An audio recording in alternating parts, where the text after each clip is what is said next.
A few housekeeping details, one of which I just mentioned. If you could rename your Zoom window to your name and agency, that would be helpful for us to make sure you get placed in the right breakout groups. We'll be doing those by agency. So in order to do that, you hover over your window, your video window in Zoom, and you'll see three little dots in the top right-hand corner. If you click on those dots, you'll see a few options there, one of which will be to rename. So if you click on the rename, you'll be able to change the name that's in the Zoom profile window. So if you could take a moment to do that, and then we'll get started here. We're really excited to be hosting this third community of practice session. And want to just give, again, a very warm welcome to all of you. Thank you for taking the time to be here today. We have a lot on our agenda, so we're going to go ahead and get started right away with just an overview. We'll start with just a few welcome and updates. In just a moment, I'll turn it over to Matilda and Naomi for some initiative updates. And then we'll also have a resource highlight. And so I'll turn it over to our WestEd team members for a highlight of one of the resources that's available to everyone through the initiative resources. And we hope that through learning more about these various resources, you'll be able to incorporate those into your learning sessions and coaching that you provide in your own contexts through the initiative. We'll have a learning session following that where we explore some children's ideas and mathematics. Following that, we will have a brief break. And then we're really excited about the second part of our session today, which will be a real practical opportunity to get further along in our implementation plans. So we'll be having some breakout rooms by agencies. We'll have 3 to 4 agencies in each breakout room. And during that time, you will be able to share the progress you've made on your implementation plan thus far. We really hope to hear about what your ideas and plans are, what age groups and content area you might be thinking about, as well as any resources that you're interested in exploring further or using throughout your work. If you're not too far along yet, that's great too, because you'll get plenty of great ideas from your colleagues and other groups who will be joining you and sharing. So excited about that. At whatever point you are in that planning journey, we want to provide lots of opportunity in the second part of our session today to discuss that, to have conversations, to ask questions about that, and move forward. We'll conclude our morning with some evaluation updates from our WestEd team members, and then a brief closing, and just a few words about our one-day institute for those of you who are joining us tomorrow for that. We're really excited and are looking forward to learning and playing and collaborating with you for those of you who will be joining us tomorrow. So at this point, I would like to turn it over to Matilda and Naomi for another welcome and a few more updates. Hello, everyone. I believe I've met many of you. For those that I haven't had the opportunity to meet, my name is Dr. Matilda Soria, and I'm Senior Director of the Early Care and Education Department of the Office of the Fresno County Superintendent of Schools. I'm so excited to see all of you and to serve as the lead for the California Statewide Early Math Initiative in partnership with AIMS, the Early Math Project, WestEd, California Department of Education, and the State Board of Education. Gosh, it's just exciting to be a part of this super innovative and monumental, if I might say, initiative, and just see all the great work that you're doing across the state. Just a quick update about the family community engagement proposal or optional proposal. We received 16 applications. We're in the process of reviewing, and we should be releasing the results or reaching out to those agencies that applied soon, by mid to late October. If you're not one of the 16 and want to be, maybe the deadline escaped you or whatever the case may be, please reach out to Naomi and we could see what we could do to help support your completion of the application. Again, the purpose is for you to partner with us and test and pilot some of the resources of the initiative within your communities for families and with community members so that we could refine and make available across the state. Naomi, I'll pass it to you to give a welcome and any other updates from your side. Hi, everyone. I'm Naomi Reilly. I'm pretty sure I've met everyone, or at least you've received an email from me. I'm the program coordinator for the Early Math Initiative. It is great to be here and see everyone virtually, and excited to see some people tomorrow in person. My one email is after today, I'll send a reminder about your implementation planning document that you'll be going over today. We want to get kind of an updated version of those following today. We'll have a deadline mid-October. I'll send out that information afterwards. We know these are living documents, so they'll change and your plans might be adjusted. But we want to make sure that we have those updated plans so Ames, West Ed, and our team can help you through planning and provide any guidance and resources that you may need. So make sure to look out for that email with that updated deadline.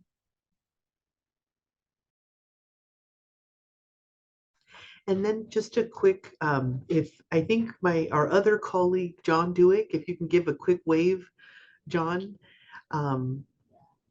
if you're here, he leads our local and regional efforts. And so those that are within Fresno County or within the region, you may see John or hear from John. So just want to give him a little shout out. All right, back to you, Paul. Thank you, Matilda, Naomi, John. Again, it's great to see everybody here. We're excited to be together in this space. And we do hope that that you find this to be a great kind of marker along the journey of implementing the California Early Math Initiative in your context. So at this time, I want to turn it over to Osnat Zur from West Ed, who will take us on a little bit of a resource highlight. So Osnat, it's all yours.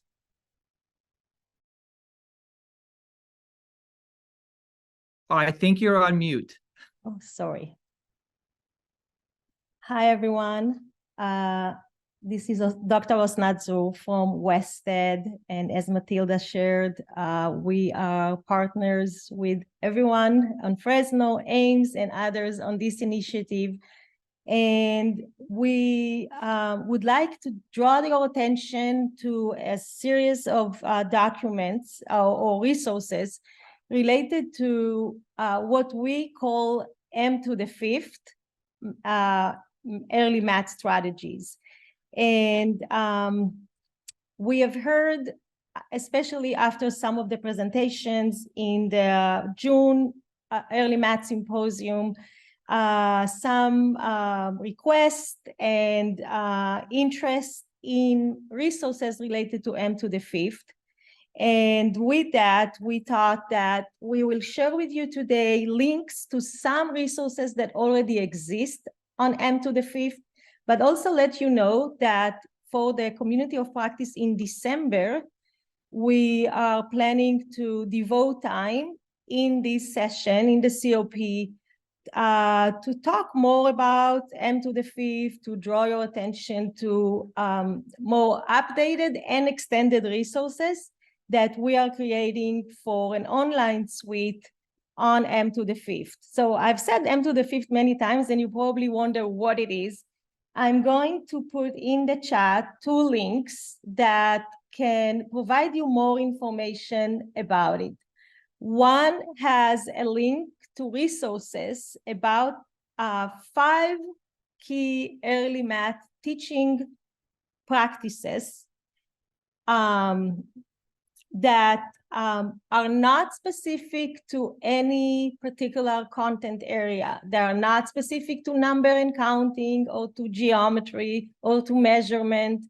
They are really overarching practices that can be utilized as a framework to guide early math practice, and it's in the spirit and following the approach of what the Early Math Initiative promotes. So you'll see their attention to individual children, noticing and observing. You'll see their engaging children in hands-on, playful investigations, ones that are meaningful and relevant and related to their day-to-day life. You'll see a practice that focuses on language and discourse and the importance of using early math language.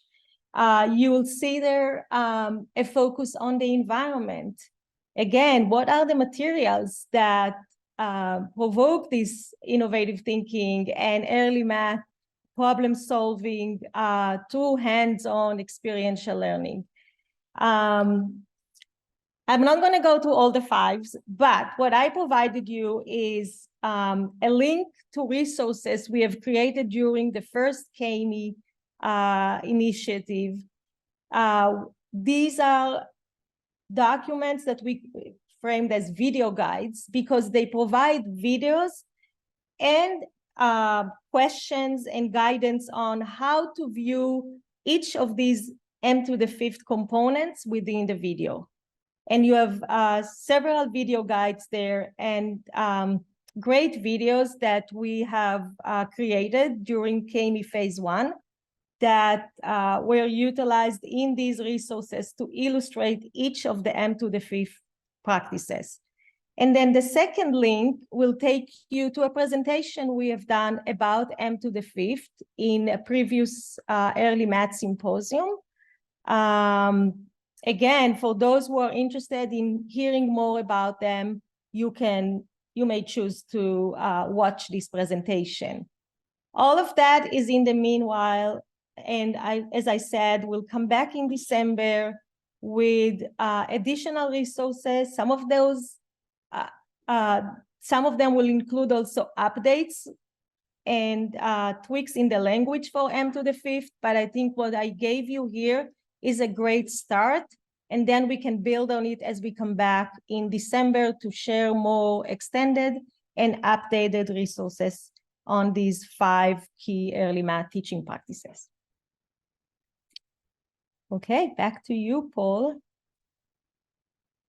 Thank you, Osnat, for that. We look forward to learning more about m⁵ and exploring those resources, in addition to a deeper dive in December as we come back together for the next CoP.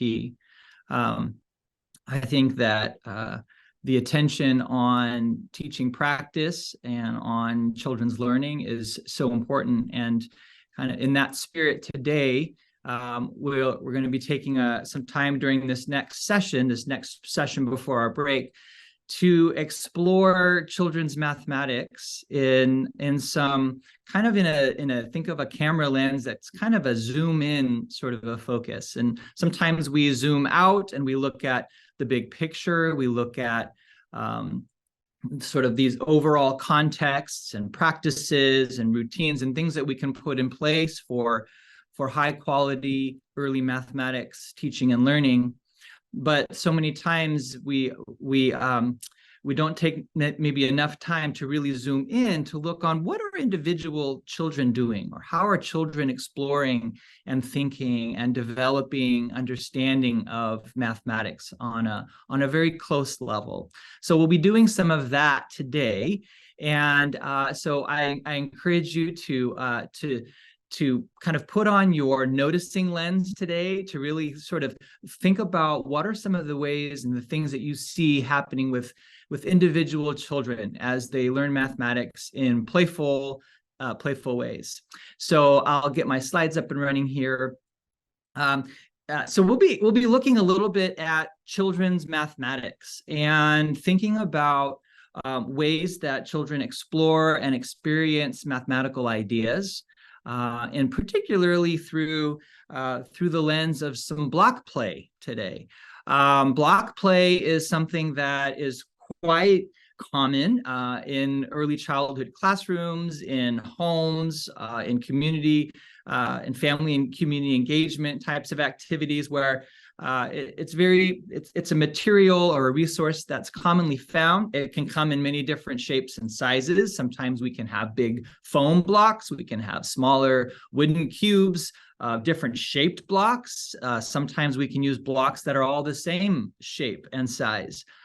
So just such a variety of the kinds of blocks that we use. But in many cases, one of the focus areas of block play is around the idea of spatial reasoning and geometry development.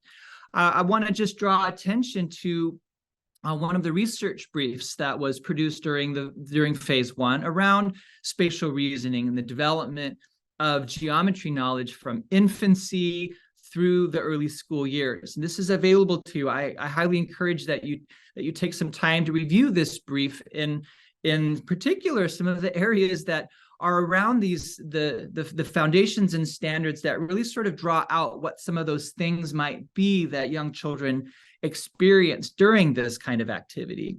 The infant toddler learning foundations, the areas of classification and spatial relationships apply here. In preschool and TK learning foundations, the geometry and spatial thinking strand and the substrand of shapes is very applicable here.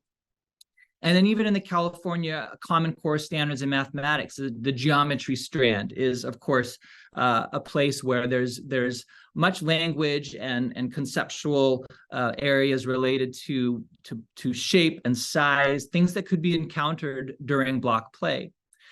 And it's one of the kinds of activities that really progresses through the ages and through developmental levels. Infants can really sort of begin to differentiate between the different kinds of blocks and shapes and sort of where they are and locating them in space, and even sort of as they learn about object permanence, hiding them or uncovering them in a lot of different ways. And toddlers then begin to identify these different shapes based on those features of them, whether they're large or small, and in particular, the motor skill development of picking them up and moving them around and perhaps stacking them. And in addition to that, developing some vocabulary to really describe the various ways that they could classify objects or describe their attributes.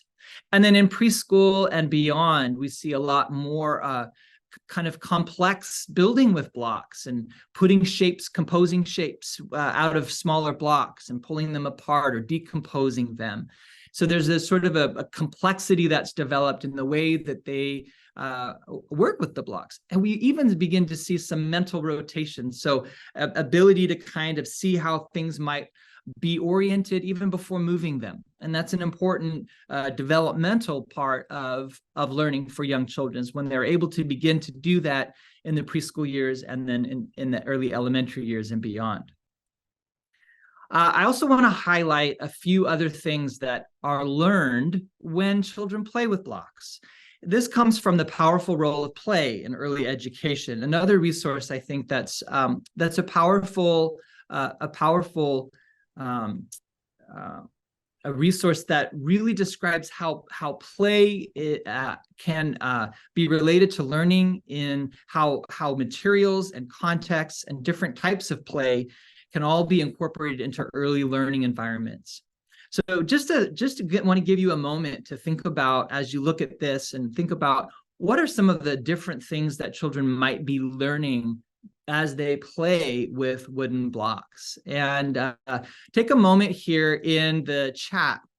As you look at this list, pick one thing that stands out to you that maybe you didn't think about as you thought, what do children learn when they play with blocks? And so just maybe look at this list, and I'll give you a moment here, and I just want you to throw something into the chat that just sort of stands out to you as something that is quite interesting, or maybe an insight that you weren't thinking of before. I'll give just a moment for that.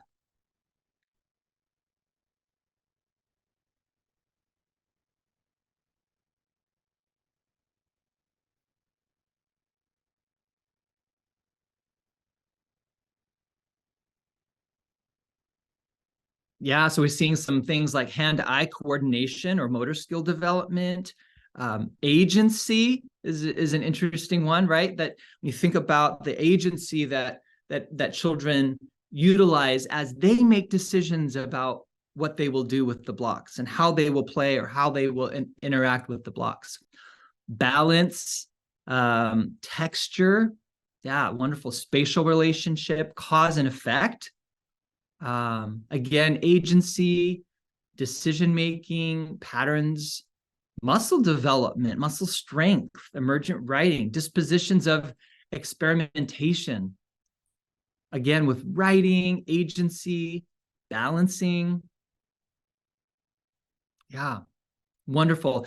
And this, of course, there are other things that we haven't even mentioned here, I think, that we could think about when children do play and when they learn with blocks. Spatial reasoning, balancing. Sarah points out forgiveness when a block structure falls over. I think that's an important one too. Planning.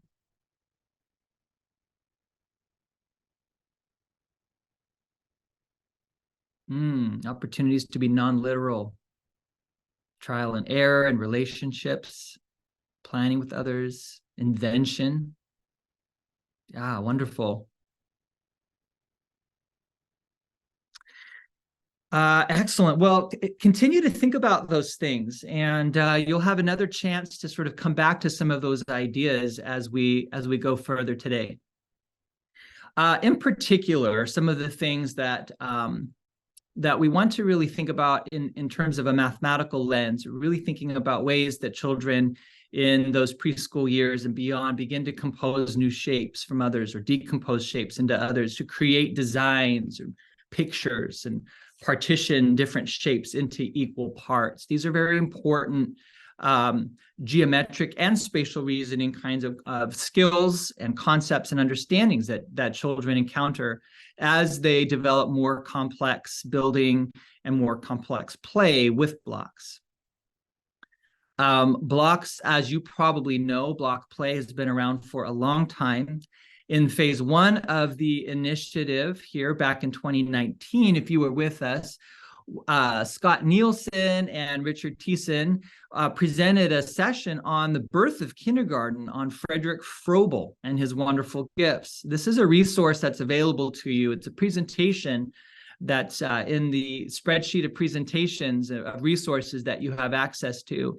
And it's a wonderful introduction to Friedrich Froebel, the inventor of kindergarten, and some of what he thought was important with children in terms of block play and in terms of thinking about ways that they understood relationships. And blocks in various sizes and shapes were a part of Froebel's gifts, the gifts that he created for young children, and a series of different gifts that were meant to inspire children, to have them, to make them think about beauty and creation, to make them think about structure and how things were designed. And many individuals, from artists to designers, have built upon Froebel's ideas in their own work, including Frank Lloyd Wright, the famous architect. One of the things that Frederick Froebel said that is important for young children's learning and for us to understand young children's learning is that perception is the beginning and the preliminary condition for thinking. One's own perceptions awaken one's conceptions. So how we perceive things, or how we're sort of our sensory organs are taking in information, really builds the way that we think about things, the sense we make out of them, our conceptions, how we understand things. So the way that we perceive things will affect how we understand it. So thinking about that, I wonder if we could focus just for a moment on a question about children. How can we learn about children's perceptions, the way that they're sort of understanding and thinking about things, and then their conceptions, sort of how are they making sense of things? What are they learning? How do they conceive of a number, or how do they conceive of a particular shape and a size?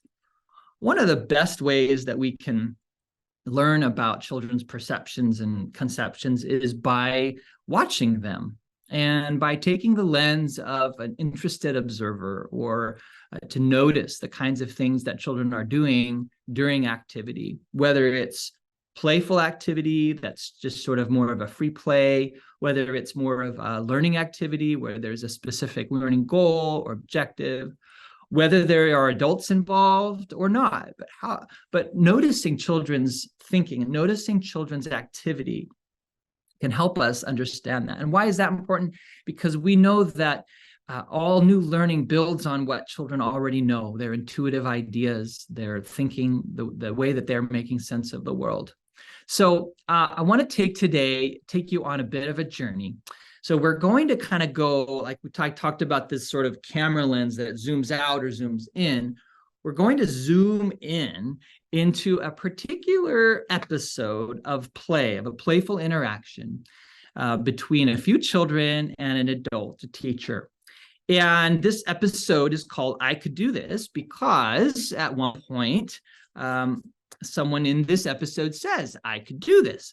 And we'll take a look at a few of the things that are going on in this episode, and we're going to kind of go frame by frame because there's so much happening, and I can't wait to learn alongside with you about M to the fifth, M5 that Osnat was sharing about, because I think one of the powerful things about looking at video and kind of understanding what's going on in that is that you get to learn from sort of real situations that are happening, and it really anchors what we understand in a real situation. But I think we'll all find out that during a video, there's so much happening that you can watch. Have you ever watched a movie more than once and you see things that you didn't see the first time? Watching video of children and lessons is very much the same way. So I'll present today a short episode, and we'll go frame by frame to kind of look at some specific ways that the individuals, the children, and the adult are interacting in this. So just to set the stage, in this episode, 4 children and 1 teacher are building structures with their Froebel cubes. In particular, this gift, a Froebel gift that they're using, has 8 similar cubes. They're all the same. So 8 cubes that are the same shape and size. Together, those 8 cubes fit into a box. So the children are playing and exploring with these Froebel cubes. Ronaldo, a young preschooler in this episode, is building tall towers, while Luis is really working with the 2x2x2 cube, keeping them all together. He is really interested in repeatedly pulling off the box up and down to kind of reveal the cubes and then to hide them under the box. So they're playing for a little while. And then after creating some different structures with her blocks, we meet Christina. And Christina is placing blocks together to form a 3-layer tower, or a 3-layer structure, you could call it. So this is, and just to kind of zoom out real quick, this is in a preschool, Head Start preschool classroom where there are other kids doing other things, and this is one play area where the kids are seated at a table and playing with these blocks. So Christina's structure that she has built has a row of 4 blocks at the bottom, and then it has a row of 2 in the middle, and then it has a row of 2 at the top. So as she's built this structure, and at one point she turns her attention to the teacher, who was also building with blocks, but building her own figure. Christina said, "You could do that. You could do that. Could you do that?" And the teacher replied, "Yeah." So Christina then motioned up and down with her 2 fists, and she chanted, "Do it, do it." So as the teacher began to replicate the figure, she asked Christina, "Let's see, you're going to tell me if it's right or not." And Christina nodded in reply. After the teacher had built her figure, she asked Christina, "Is this the same as yours?"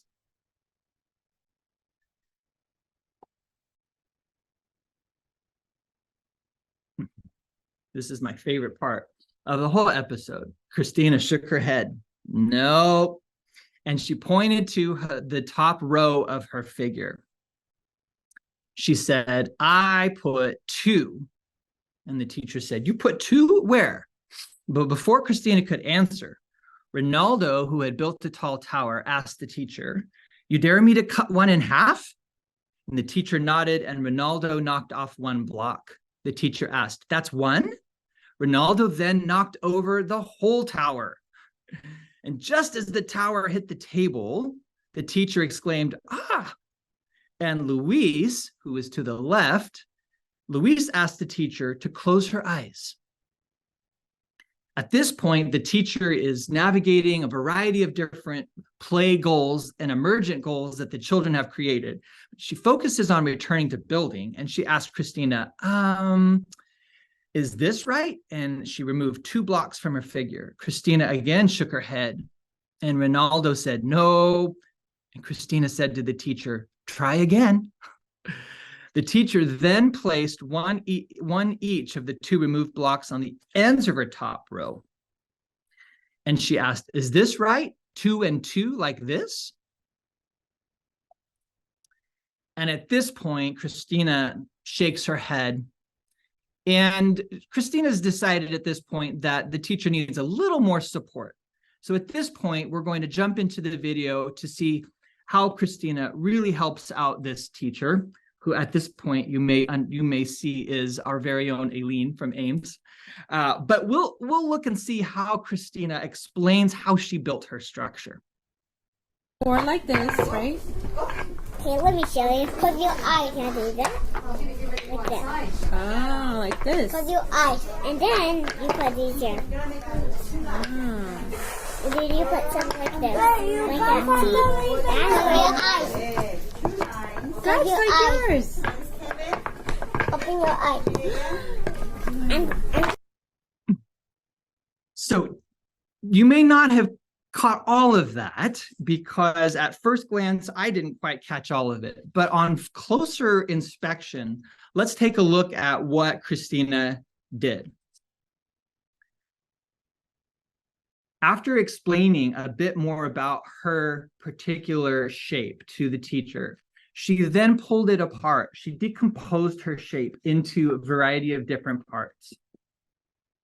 So what she first did was she said, "Let me show you." Christina first took two of the cubes from the top and placed them on the bottom. Then she took the next row of 2 and placed them on top of the other 2 that were there. She took 2 blocks then from each side of the remaining 4 and slid them over and placed them on the side. And then she took the 2 in the middle and placed them back on top to recreate her structure in a completely different way. One of the interesting things that you see then is that the teacher follows along each step of the sequence reconstruction, arranging her blocks as Christina modeled. Finally, the teacher is able to replicate Christina's figure, and she says, "Oh, that's like yours." And just at that moment, you probably heard Luis again ask the teacher to close her eyes. And she closes her eyes, and as soon as she closed her eyes, Luis lifts up the cube box and says, "Open your eyes," and the teacher gasps and smiles. So that's quite a bit that happened in that very, very brief play episode in a classroom with a few young children. So I want to pause here and allow some time for reflection. Just a few thoughts as you look at this and you think about what might be happening here. First, what did you notice in general about the play interaction? What did you notice more specifically about Christina's mathematics understanding? And then third, how did the adults' role taking, kind of the way the adult took on a role during the activity, how did that support Christina's learning? So at this point, we're going to open up some breakout groups. We're going to open up breakout rooms, and I'm going to give about 10 minutes or so to have a conversation around these 3 questions. I'll post these in the chat. And please don't limit your conversation to only these three. If there are other things that stand out to you or other things that you'd like to discuss, following the breakout room, we'll come back together and think back to that first word that you posted in the chat around what children might be learning through block play. Do any of those things stand out to you now, or anything might be different? Does a word that you posted, did you see that here? Did you see other things happening here? So again, we'll give about 10 minutes for breakout groups. And no, there won't be a facilitator in your group, but please just hop in and share some thoughts and ideas. And then we'll come back together in 10 minutes to share out more broadly. Just before we go to breakout groups, I will put these questions in the chat so that you can have them as we go. Thank you all for engaging in some really rich and wonderful breakout conversations around Christina's mathematics, the activity that she engaged in, the playful activity around that table with the Froebel blocks. In addition to that, the teachers role taking, the various ways that the teacher interacted with children, making a lot of mistakes. We'll have to help Aileen work on her block building. But just the ways that interaction supported so many different areas of children's learning. So just want to take a moment to kind of allow you to put one more thought in the chat as we close off this first session of our COP. I'll again put up the one of the slides that we looked at a little bit earlier, which was that slide around what are children learning, and maybe something you talked about here, but there may be something else. So let's just take a moment to put a word or a phrase that you're thinking about now after kind of experiencing this episode, which was a very brief kind of, snapshot of a broader, larger play experience. What are you thinking about now related to Christina's learning? What kinds of things might she have been learning, or what stands out to you? Let's take a moment here to put one more thing into the chat. Maybe it's the same thing you put earlier. Maybe it's something new that feels particularly important to you after your breakout conversation as well. So I'll give just a moment let's put something else in the chat.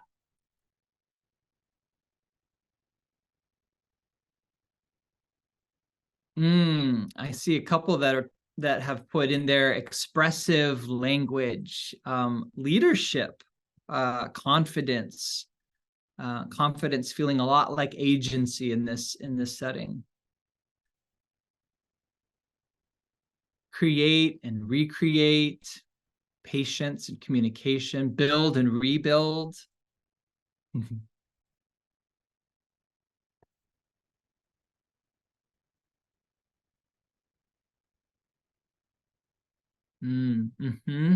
Creativity, agency, community, role-playing, child-centered learning, empowerment, curiosity, discovery, student leading, turn-taking.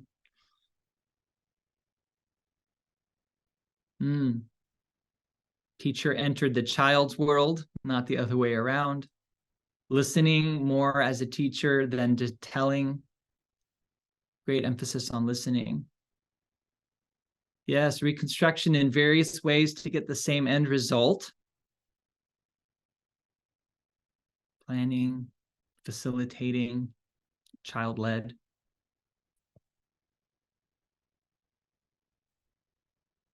Yeah, wonderful.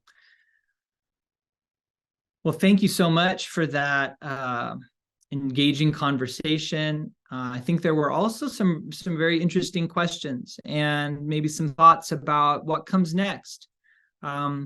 Just to sort of think about that together, a few things that came up in our breakout room were the ideas of kind of noticing and building on what children know, and the discussion around tools that we have to document that, to collect data around what our children know in various settings, whether they are classroom settings or family and community engagement types of settings, other childcare center types of settings, where we can notice and collect some data on where children are, so that we can provide developmentally appropriate, high quality interactions. There are tools that you may use that help you to do that, various ways to assess where children are, but to build on that.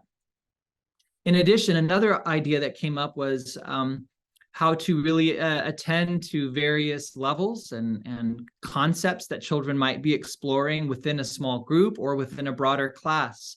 And maybe smaller group activities such as the one we saw today are helpful for building on particular ideas that children may be exploring in various groupings within the classroom, whether it's play where each child has materials, or perhaps they play together with several sets of materials combined and are able to experience more collaboration and building of social skills. Again, this is one very, very brief episode, but I hope that you've enjoyed the engagement in kind of a zoomed in look at what children may be experiencing and learning as they explore their perceptions of what's going on and their conceptions, and how that builds their understanding and meaning making in the situation. We're going to pause here for a 10-minute break. So please take some time to stretch, to kind of get some movement going. We'll come back in about 10 minutes at 10:10, during which we'll have just a brief introduction to the next session today. And then we'll move into breakout groups, and we'll be discussing our implementation plans and where we are with those. So we'll see you all back here in about 10 minutes.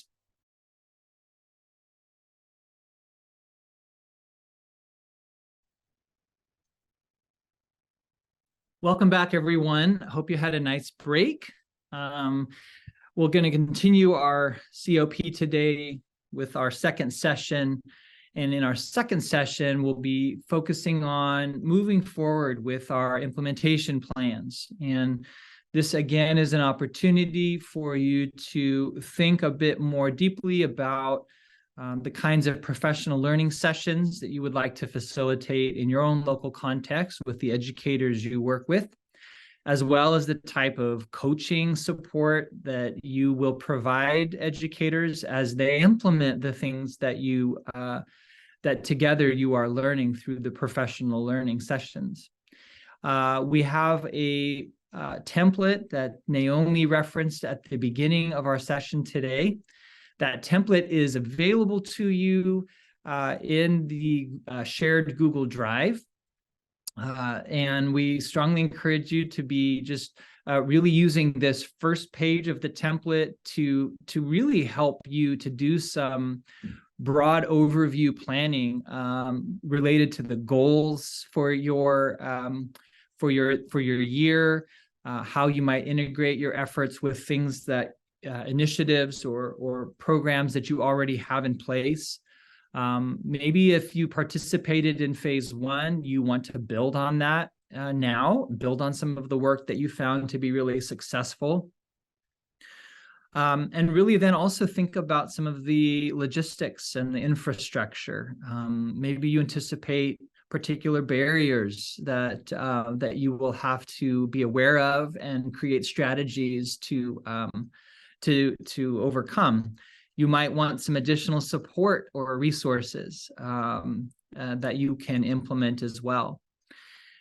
Really encourage you to schedule a coaching session with AIMS, with our team members are ready to meet with you, whether it's just once or if it's on a regular basis.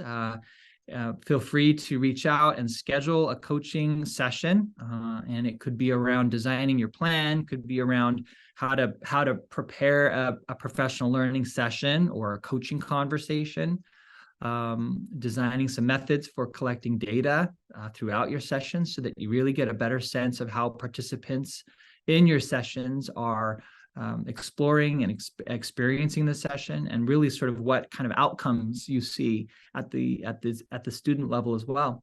So we're really excited about hearing the plans today, and kind of looking at the specific ways that you plan to do that. This page here is really that practical planning guide where you can be jotting down the PL topics that you'll be looking at, the learnings that you hope participants will experience and implement, as well as the number of participants, the resources you plan to use, and the support you plan to provide your educators between the PL sessions as they implement new content and strategies. So we're going to move into our breakout groups. And one of the things that we really hope will happen here is that you'll engage in some really rich conversations, but that you'll also, in addition to sharing your plans, ask some questions. If you've got questions for other agencies, how do you, what's your experience with doing a PL session? How many people do you typically have? How do you kick things off? How do you make sure everyone feels empowered and has a voice in the session to really own their own learning? Those kinds of ideas. Feel free to share those out. And then also thirdly, explore some potential challenges and opportunities. If there are things that you are concerned about, it could be that your colleagues have the same concerns, or maybe they've found some ways to really explore new possibilities in the midst of some different challenges. We're a community, and one of the things that's important to our community is that we share practice and we share resources together, and some of that comes from our own experience. So please feel free to sort of both ask questions and also provide guidance together as you explore these things together. So again, we'll open up the breakout rooms in just a bit. Here's kind of where we're headed.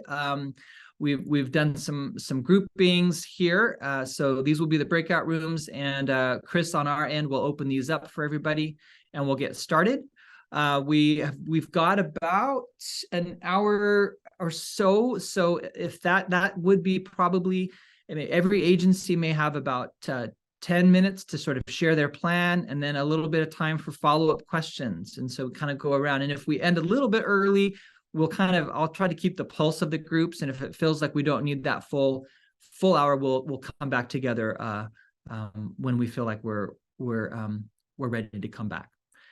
So at this point, I think that's it. So we'll open up the breakout groups, and we'll go through a few of the different questions. In fact, if we just give me a moment, I think I will just put these questions for discussion into the chat, and that way everyone will have that before we go to breakouts. So let's see.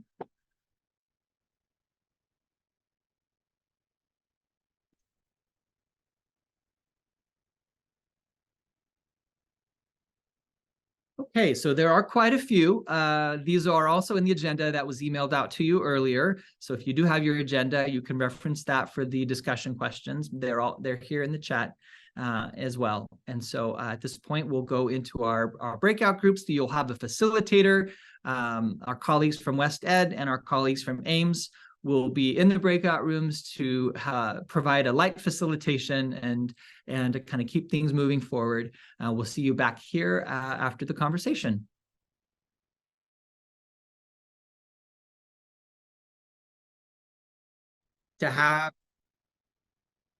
It's great to be back together. I hope that you had a wonderful conversation in breakout rooms around your implementation plans. Our group was just full of great ideas, sharing of resources, supporting one another, and one of the things we noticed was different contexts and some different approaches, but also a lot of similarity, a lot of common themes across the work. And that's one of the things I think that makes this initiative so powerful, is that blend of unique individual approaches based on the contexts, but also common themes and core commitments, such as playful learning and children-led experiences and facilitation that builds on what children know and empowerment. Some of these core ideas and themes throughout the various mathematical areas are present in all of the plans. And so it's wonderful to see that flexibility. So please do embrace that flexibility and what your approach looks like, but also take advantage of wonderful colleagues across the state who are anxious to share, willing to share. Even in our breakout group, we had sharing of resources in the chat, and it's great to see that kind of on the fly equipping and empowering one another to do this work together, because we are all in this together. So thank you for that. We have just a few final things as we wrap up our session today, one of which is from our partners West Ed, and I want to turn it over to Alexa for a few updates. We had similar conversations in my group as well, Paul, and someone actually asked about the video that you shared and was wondering if they could have access to that because they were hoping to use that in their own professional learning. So again, thank you for your presentation earlier, and thank you everyone for sharing in the groups. It was incredibly inspiring just to hear all the work that is already happening in place to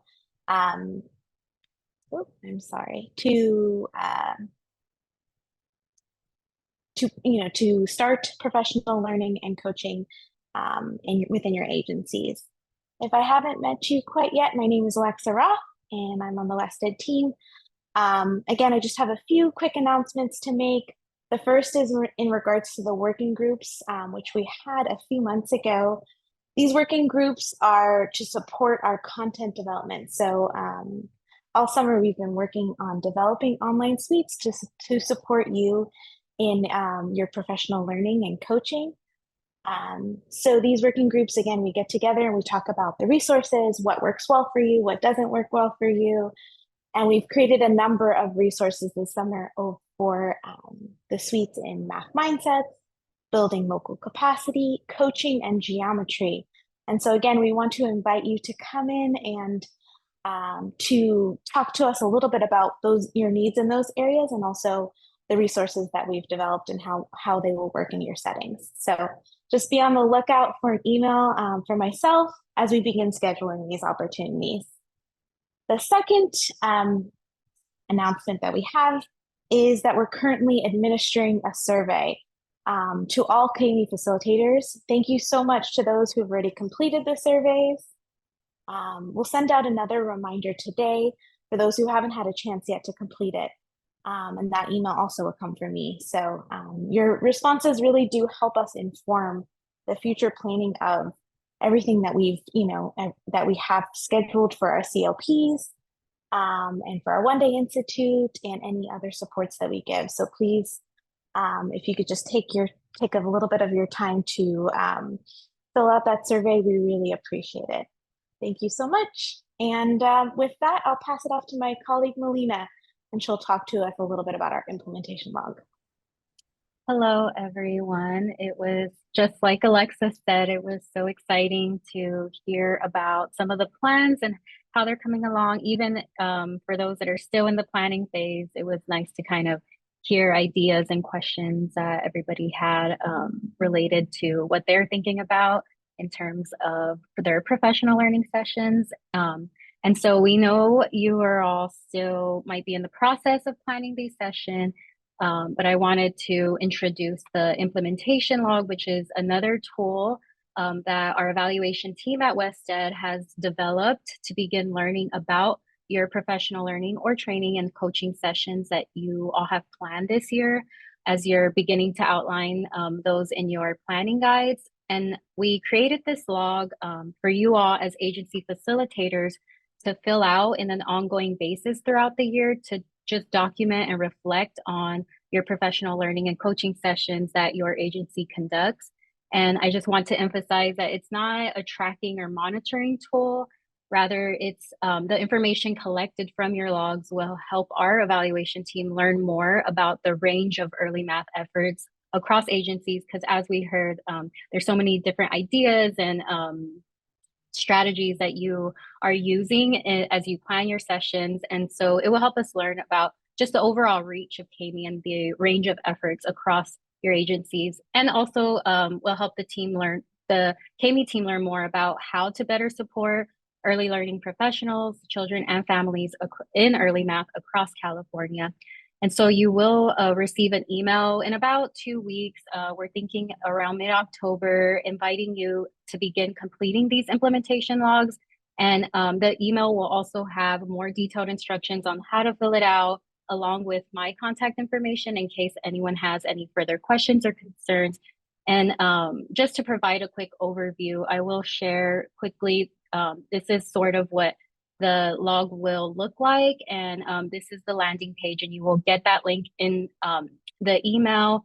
And from this page, you will simply put the name of your agency, your email, and then the type of session.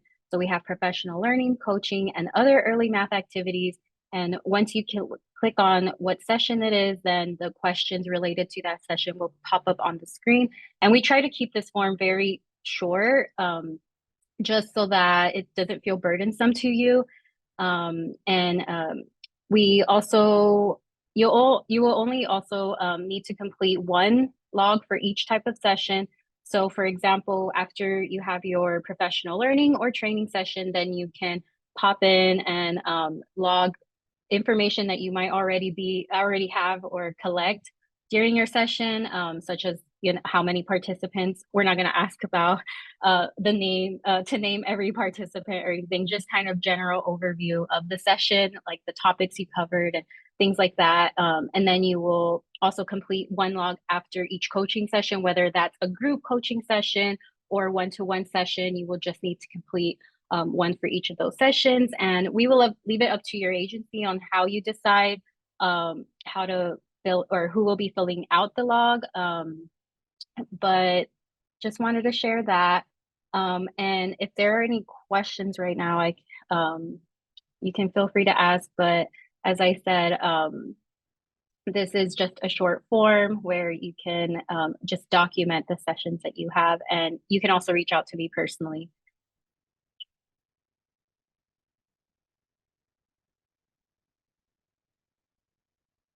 Thanks so much. I think, Paul, it's off to you to close us out for the day. Great, thank you for that information. We're in the final minutes here. We're just excited to share a little bit more about what's to come in this initiative. We have a few exciting things planned tomorrow. As hopefully, as many of you know, we'll be hosting a one-day institute here at Ames. Many of you will be joining us in person. Safe travels to you. And many of you will be joining us online as virtual participants. And so one of our goals for tomorrow is to really try to create a hybrid learning experience that is engaging for all participants. For those of you who are engaging virtually, it is one of our core commitments to treat you not as faces on a screen, but to treat you as real people behind the screen. And so we'll do our best to integrate all of our participants, whether they are in person or virtual, into the experiences. And so if at any point you have questions or something isn't quite feeling right to you about how you're able to participate, we do ask that you would just reach out, throw a note to us in the chat. We will really work hard to create an active learning, engaging day for everybody. One thing we can guarantee is that you will be tired by the end of the day. If you've received your box, for those of you who are attending virtually, you'll see there's quite a few things in there, and we're going to do our best to get through all of it.